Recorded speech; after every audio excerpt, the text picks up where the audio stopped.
In today's video, I'm going to teach you how to create email campaigns in Mailchimp. First, log into your Mailchimp account and head straight to the campaigns section. This is where all of your email marketing activity will live.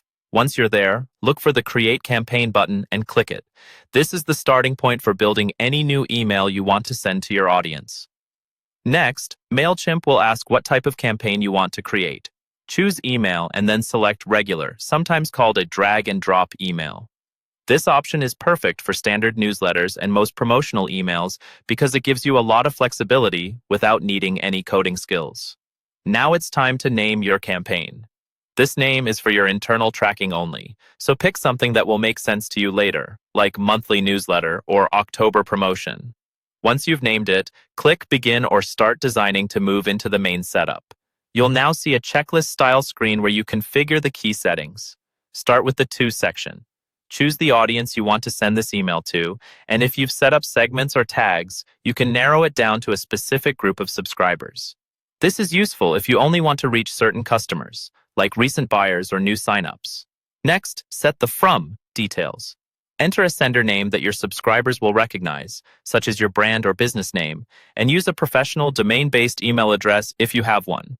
This helps with both trust and deliverability. Then, write your subject line. Aim for something clear and compelling, and add preview text to give a little extra context. The preview text appears next to or below the subject in most inboxes, so use it to highlight the main benefit or tease what's inside. Now you're ready to design your content. Click Design Email and choose either a basic layout or one of Mailchimp's templates. Once you're in the drag-and-drop editor, you can add and rearrange blocks like text, images, buttons, dividers, and social icons.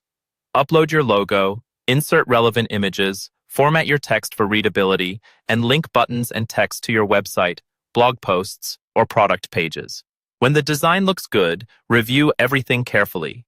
Use the preview options to see how your email will appear on both desktop and mobile. Send a test email to yourself so you can check links, spacing, and overall appearance in a real inbox. If everything looks right, click. Continue to return to the overview page. From there, choose whether to send immediately by clicking Send or schedule it for a future date and time. Scheduling is great for planning ahead or targeting specific time zones. Once you confirm, your Mailchimp email campaign is ready to go out to your audience.